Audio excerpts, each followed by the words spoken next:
العالمين.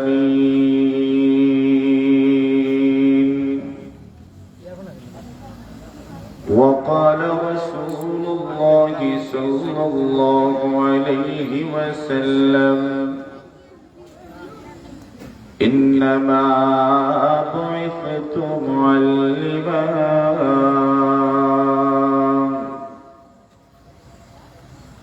صدق الله مولانا العظيم. صلى الله على محمد وعلى آله وأصحابه وسلم. لا إله إلا الله، لا إله إلا الله. جرشر لا إله إلا اللہ. پھر پیش نظر گنبد خضراء حرم ہی،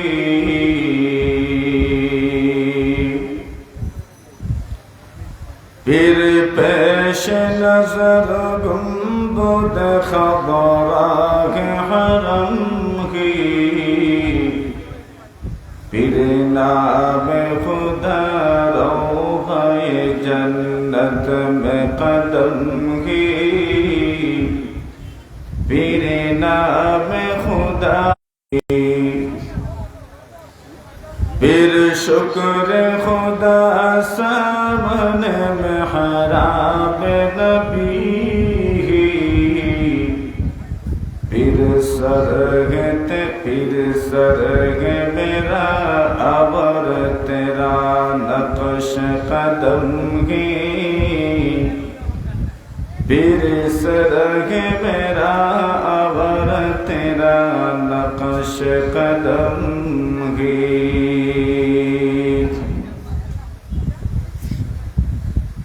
رگ رگ میں ہوں، رگ رگ میں محبت ہو رسول، یہ ذرہ ناچیز ہے خورشید بدامہ، یہ ذرہ ناچیز ہے خورشید بدامہ. دیکھ ان کے غلاموں کی کیا جاؤ حشم ہی، دیکھ ان کے غلاموں کے بھی کیا جاؤ. محمد رسول اللہ.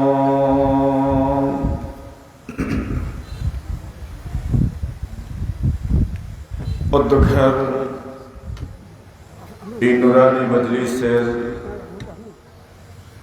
সম্মানিত সভাপতি সাহেবান, আল্লাহ পরবর্তীকারে আলমের অসংখ্য অগণিত শুকরিয়া আদায় করছি যে আল্লাহ তাআলা এই মুবারক জলসায় আমাদেরকে শরীক হওয়ার তৌফিক দান করেছেন। এজন্য আমরা প্রত্যেকেই আল্লাহ পাকের শুকরিয়া আদায় করি। এই মাসে রাসূল করিম সাল্লাল্লাহু আলাইহি ওয়াসাল্লামের হিজরতের ঘটনা ঘটেছে।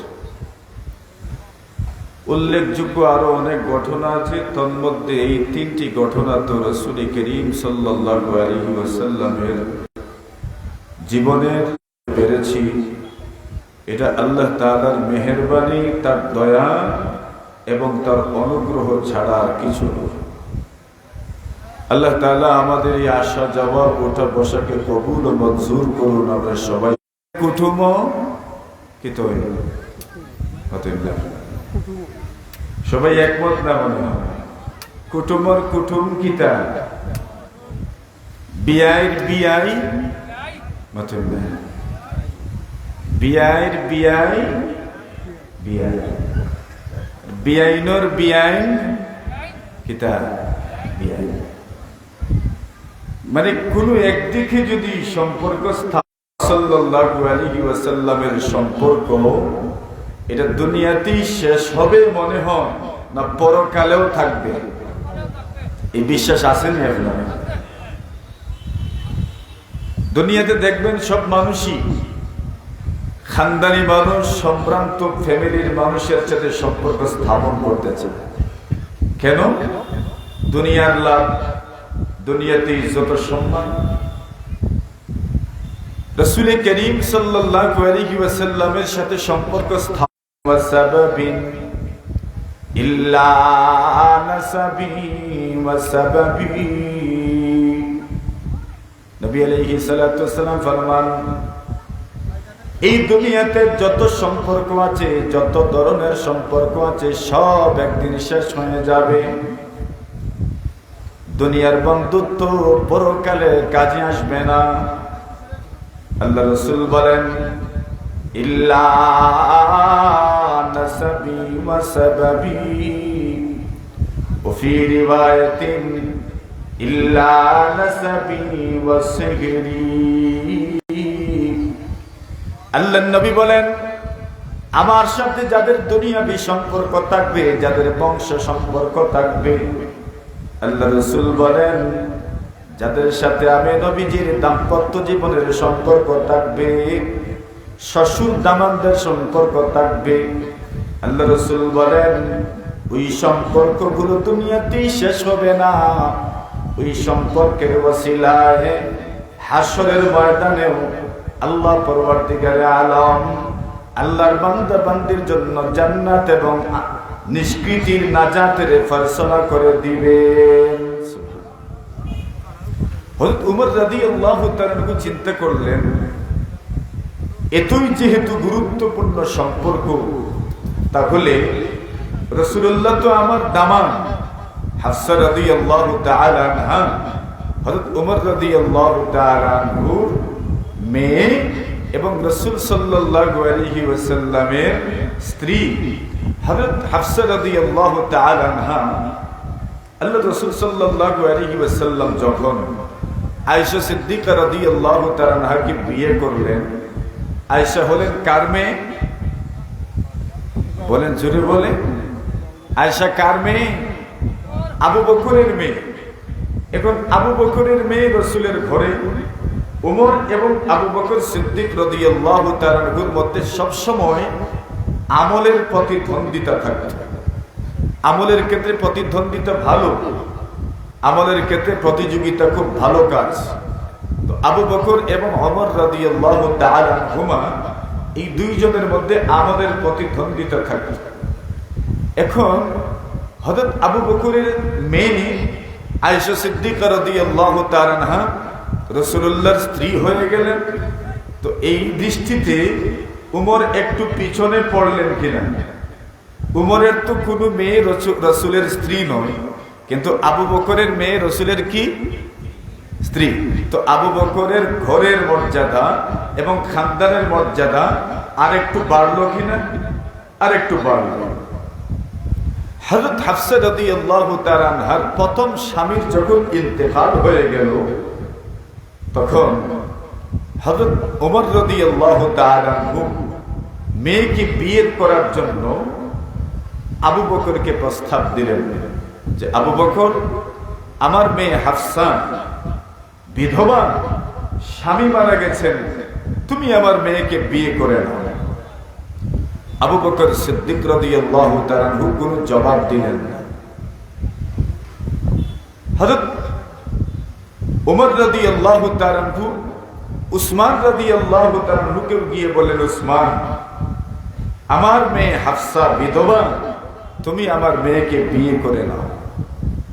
উসমান রাদিয়াল্লাহু তাআলা আনহু সোজা উত্তর দিয়ে দিলেন, আমার এখন বিয়ের জরুরত নাই, প্রয়োজন নাই, এই জন্য আমি আপনার মেয়েকে বিয়ে করব না। কেন? আমার বিয়ের দরকার নেই। সুবহানাল্লাহ কইতে দিই আপনার একবার। এই যারা বিয়ে করছেন এরা বিয়ের দরকার নাই মনে হয় না, আছে। আর যারা বিয়ে করিলেইছেন এরারও মনে মনে বিয়ের দরকার, কিন্তু অনেক সমস্যার কারণে এরা 2 নম্বর 3 নম্বর বিয়ে করতে পারেন না। ঠিক না বেশি? তো বিয়ের দরকার কার নাই? উসমান রাদিয়াল্লাহু তাআলা বললেন, যে আমি এখন বিয়ে করব না, এটা আমার সিদ্ধান্ত। হযরত ওমর রাদিয়াল্লাহু তাআলা আনহু আবু বকরের উপর বড় রাগান্বিত হইলেন। কেন রাগান্বিত হইলেন? উসমান আমি বিয়ের প্রস্তাব দেওয়ার পরে হ্যাঁ অথবা না একটা তো জানাইছে আমারে যে আমি বিয়ে করব না, কিন্তু আবু বকরকে আমি বিয়ের প্রস্তাব দিলাম, আবু বকর আমাকে হাও বললেন না, নাও বললেন না। হ্যাঁ অথবা না বললে মানুষ নিশ্চিত হয়ে যায় উনি বিয়ে করবে অথবা করবে না, কিন্তু কেউ যদি হ্যাঁ না কিছু জানায় না, তা রাগ উঠেনি না না মাথুন না। দেখছেন নানি, বিয়ে কন্যা দেখার পরে যদি হাও জানায় না, নাও জানায় না, প্রস্তাব দেওয়ার পরে হাও জানায় না, নাও জানায় না, তা রাগ উঠেনি না না? হ্যাঁ, রাগ খুব উঠে। এটা শুধু রাগ উঠে যে এমন না, এটা আলাপ আলোচনাও হয়। আচ্ছা, হাও করলো না, নাও করলো না, আমার কথারে কোনো মূল্যায়ন করল। ওমর রাদিয়াল্লাহু তাআলা বলেন, আমি আবু বকরের উপর বড় রাগান্বিত হইলাম। উসমান তো আমাকে জবাব দিয়ে দিলেন, আমার এখন বিয়ের জরুরত নাই, বিয়ে করব না। আবু বকর কোন উত্তর দিলেন না, আমার প্রস্তাবটাকে এত দুর্বল মনে করলেন, কোন মূল্যই দিলেন না। হযরত আবু বকর নারাজ। উমর বলেন, হ্যাঁ আমি আপনার উপর তো নারাজ।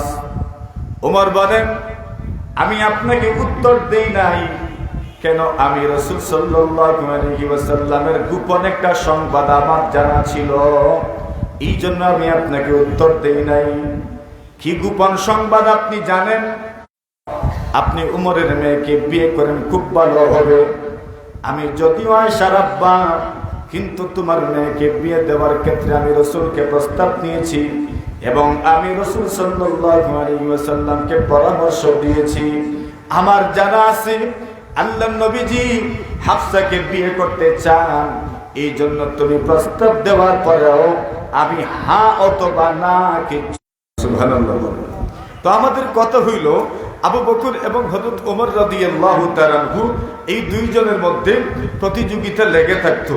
হযরত রাসূল করিম সাল্লাল্লাহু আলাইহি ওয়াসাল্লাম একদিকে আম্মা জান আয়েশা রাদিয়াল্লাহু তাআলা আনহা উনাকে বিয়ে করেছেন, হাফসা রাদিয়াল্লাহু তাআলা আনহা উনাকে বিয়ে করেছেন। হযরত ওমর রাদিয়াল্লাহু তাআলা আনহুর মনে হলো রাসূলের সাথে যদি কোনো না কোনো ভাবে একটা সম্পর্ক তৈরি হয়ে যেতে পারে, তাহলে বর্তমানের দিরহাম নয়, ওই যুগের দিরহাম, যেই যুগের মাত্র 200 দিরহামে 7.5 তোলা সোনা হইত। কত? 200 দিরহামে কত? 7.5 তোলা সোনা। আর এখন সোনার বড়ি কত? 1,14,000। কত পরিমাণ মহর দিয়ে হযরত ওমর রাদিয়াল্লাহু তাআলা আনহু হযরত উম্মে কুলসুম বিনতে আলীকে বিয়ে করেছেন। কেন বিয়ে করেছেন? রাসূলের সাথে সম্পর্ক তৈরি হওয়ার জন্য। একবার জোরে জোরে বলেন সুবহানাল্লাহ। কেন এই সম্পর্ক তৈরি হলে কি হবে? সম্পর্ক তৈরি হলে কিয়ামতের দিন কাজে আসবে। তাহলে রাসূলের সাথে সম্পর্ক তৈরি হইতো, এটা আমরা চাই কি? জোরে বলেন। এখানে আমাদের আশা রাসূল সাল্লাল্লাহু আলাইহি ওয়াসাল্লামের সম্পর্কে কিছু জানবো। রবিউল আউয়াল মাসে মানুষ রাসূল সাল্লাল্লাহু আলাইহি ওয়াসাল্লামের জন্মের আলোচনা করেন। কেন করেন? ওই তো একটাই কারণ, যদি এর ওসিলায় আল্লাহ তাআলা জান্নাত দান করেন, এর ওসিলায় আল্লাহ আমাদেরকে জান্নাত দান করবেন। রবিউল আউয়াল মাসে লোকজন রাসূল সাল্লাল্লাহু আলাইহি ওয়াসাল্লামের সিরাতের উপর কুইজ প্রতিযোগিতা করেন। কেন করেন? একটাই তো আশা, যদি আল্লাহ তাআলা এর ওসিলায় আমাদেরকে জান্নাত দান করেন। রবিউল আউয়াল মাসে লোকজন রাসূল সাল্লাল্লাহু আলাইহি ওয়াসাল্লামের সিরাতের উপর আলোচনা করেন, সিরাতের বই পড়েন, অন্যজনকে বই উপহার দেন। একটাই তো আশা, যদি রাসূলের সিরাতকে ওসিলা করে আল্লাহ আমাদেরকে জান্নাত দান করে। ঠিক না? কেন? রাসূল সাল্লাল্লাহু আলাইহি ওয়াসাল্লামের সব কিছুই লোকজন ওসিলা হিসাবে গ্রহণ করতে পারে। রাসূল আকরাম রাসূল করিম সাল্লাল্লাহু আলাইহি ওয়াসাল্লামের জন্ম মৃত্যু, রাসূল সাল্লাল্লাহু আলাইহি ওয়াসাল্লামের সিরাত, রাসূল করিম সাল্লাল্লাহু আলাইহি ওয়াসাল্লামের হাতের ছোঁয়া, রাসূল সাল্লাল্লাহু আলাইহি ওয়াসাল্লামের শ্বাস, রাসূল সাল্লাল্লাহু আলাইহি ওয়াসাল্লামের মুখের থুথু সবকিছুই আপনার আমার জন্য বরকতের কারণ, ঠিক না? রাসূল করিম সাল্লাল্লাহু আলাইহি ওয়াসাল্লামের সাহাবায়ে কেরাম এক এলাকায় যুদ্ধের জন্য গেলেন। বাহিনী যুদ্ধের জন্য একটা এলাকায় পৌঁছেছে, যাত্রা বিরতি করেছেন। যাত্রা বিরতিটা বড় কঠিন এক স্থানে ছিল। পিছন দিকে সাগর, সামনে সংকট। কয়মুখী সংকট? তিনমুখী সংকট। এখন থাকবেন বা কোথায়? যাত্রা বিরতি করবেনই বা কোথায়? যাত্রা বিরতি করবেন জঙ্গলের আশপাশে। সৈন্যদল বললেন কমান্ডারকে, আমরা যে জঙ্গলে থাকবো বা জঙ্গলের আশেপাশে থাকবো, এখানে হিংস্র প্রাণী আছে, যদি এগুলো আমাদের উপর আক্রমণ করে তাহলে তো আমরা বাঁচতে পারবো না। নবী আলাইহিস সালাতু ওয়াস সালামের সাহাবী কমান্ডার বলেন, তাহলে চিন্তার কি কারণ? চিন্তার দরকার নাই, তোমরা এক কাজ করো, তোমরা নির্ভয়ে থাকো এবং আমার কথাগুলো মনোযোগ দিয়ে শুনো। আল্লাহ রাসূল সাল্লাল্লাহু আলাইহি ওয়াসাল্লামকে সম্বোধন করে, আর উনি বয়ান দিচ্ছেন, বক্তব্য দিচ্ছেন, ভাষণ দিচ্ছেন জঙ্গলের প্রাণীগুলোকে সম্বোধন করে। আইয়াতুহাস সিবাউ ওয়াল হাশারাত, এই জঙ্গলের হিংস্র প্রাণী, এই জঙ্গলের কীট পতঙ্গ, আমরা নবীজির সাহাবায়ে কেরাম, আমরা নবীজির সাহাবায়ে কেরাম, আল্লাহর নবীজিকে আমরা দেখেছি, আল্লাহর রাসূলকে আমরা পেয়েছি। আল্লাহর নবীজি সাল্লাল্লাহু আলাইহি ওয়াসাল্লামের সাথে যুদ্ধের ময়দানে আমরা গিয়েছি। আল্লাহর নবীর সাহাবায়ে কেরাম বাতিল রাস্তা নাই, যেখানে মূর্তি থাকতো, যেখানে মানুষ দুনিয়ার মানুষের বানানো মূর্তির পূজা করত, সেখানে লা ইলাহা ইল্লাল্লাহর মশাল সর্বপ্রথম যারা প্রজ্বলন আপনাদের কাছে অনুরোধ, আমাদের পক্ষ থেকে আপনাদের কাছে আমাদের ফরিয়াদ, আমাদের ফরমান, আপনারা ওই জঙ্গল থেকে বের হয়ে যান। ফাইন্না নাসিরুন, এই জঙ্গলে আপনারা বসবাস। উলামায়ে কেরাম লিখেন কি ভাষণটা দিবেন, বক্তব্য দিবেন, অনুরোধ জানাবেন, অনুরোধ জানাইতে দেরি জঙ্গল থেকে হিংস্র প্রাণীগুলো লাইন ধরে ধরে তাদের বাচ্চা কাচ্চাগুলো কুলে উঠাইয়া সাহাবায়ে কেরামের জন্য, নবীর সাহাবীদের জন্য জঙ্গলকে খালি করে তারা অন্যদিকে যাত্রা শুরু করে দিল। সুবহানাল্লাহ। সাহাবায়ে কেরাম নবী শব্দ উল্লেখ করেছেন, রাসূল শব্দ যেখানেই উল্লেখ করা হয়, যেখানেই সামনে নিয়ে আসা হয়, মুমিন মুসলমানের আবেগ রাসূলের সাথে জড়িত, কথা বলে ঠিক কিনা? সুতরাং রাসূল শব্দ, নবী শব্দ, এটা আমাদের আবেগ। আমার প্রশংসায় রাসূলের কি বা বাড়বে, কিন্তু মূলত আমি রাসূলের প্রশংসা করে, রাসূলের নাম উল্লেখ করে আমার কবিতার মান বাড়াই, আমার কবিতার মর্যাদা বাড়াই, আমার প্রবন্ধ নিবন্ধ, আমার বই পুস্তকের মর্যাদা বাড়াই, যেই কিতাবের মধ্যে, যেই কাগজের মধ্যে, ততদিন পর্যন্ত আল্লাহর ফেরেশতারা তার জন্য রহমতের দোয়া করতে থাকে। তাহলে রসুলের নামই তো যথেষ্ট মহব্বতের জন্য, রসুলের নামই তো যথেষ্ট ভালোবাসার জন্য, রসুলের নামই তো যথেষ্ট মহব্বত আবেগের জন্য, রসুলের নামই তো যথেষ্ট। সুন্দর ভাষায় কথা বলতে পারেন না, মানুষকে সুন্দর শব্দে ডাকতেও পারেন না, সুন্দর শব্দে মানুষকে সম্বোধন করতে পারেন না। যেমন আমাদের অনেকের কাছে তুমি শব্দটাই সর্বোচ্চ আদবের শব্দ, ঠিক না বেটি? সবাই আপনি বলে মানুষকে সম্বোধন করতে পারে না, তার তুমিটাই অনেকের আপনের সমান, মাইন্ড করতে পারবেন না। তার কাছে এই শব্দটাই সম্মানের শব্দ, এর চাইতে উন্নত শব্দ উনি জানেন না বা ব্যবহার করেন না। উনি সবসময় যেই শব্দ ব্যবহার করেন, এই শব্দ দিয়ে আপনাকে ডেকেছেন, মাইন্ড করার কোনো কারণ নাই, ঠিক না ঠিক? অনেক মানুষ আমাদেরকে অবাক বলে ডাকে, কত মজার একটা শব্দ। মুরব্বীরা যখন উনি ওনার কবরে জিন্দা, অনেক মানুষ দরুদ পাঠ করেন, রাসূল করিম সাল্লাল্লাহু আলাইহি ওয়াসাল্লামের কবরে ওই লোকগুলোর দরুদ খানা পৌঁছে দেওয়া হয়। সুবহানাল্লাহ, জোরে বলেন। নবী আলাইহিস সালাম, আল্লাহর ফেরেশতারা আছেন, আল্লাহর ফেরেশতাদের কাজ হইল তার টিউলির মানুষ যখন দরুদ পড়বান, আল্লাহর ফেরেশতারার খান হইল ও দুরূদ শরীফ কোন ভাগ্যবান যদি আমার কবরের পাশে আইয়া দরুদ শরীফ পড়েন, আমি নবীজি তার দরুদ নিজর কানে শুনি। তাহলে দরুদ শরীফ করছেন, আগর যুগের নেককার মানুষগুলোর ফটো বানাইয়া মূর্তি পূজা করছেন, শিরক করছেন। এই সময় যদি রাসূল সাল্লাল্লাহু আলাইহি ওয়াসাল্লামের কবর জিয়ারতের অনুমতি দিতা, মানুষের কবর পূজাও শুরু করলাম। হায়াত দেওয়ার মালিক কে? রিজিক দেওয়ার মালিক কে? আরো জোরে। কোন জিনিস আরি গেলে ফাওয়াইয়া দেওয়ার মালিক কে? আল্লাহ। বিশ্বাস আছে? আপনার বন্ধু কিতা? কার বন্ধু? জোরে। কবরে যেন ঘুমাই রইছেন, এই নইলা আপনার বন্ধু।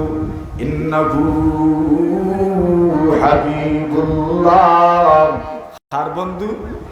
আল্লাহর বন্ধু। এবার নিজের ফরিয়া করছেন, যদি দুনিয়ার মানুষের নিয়ম দেখছি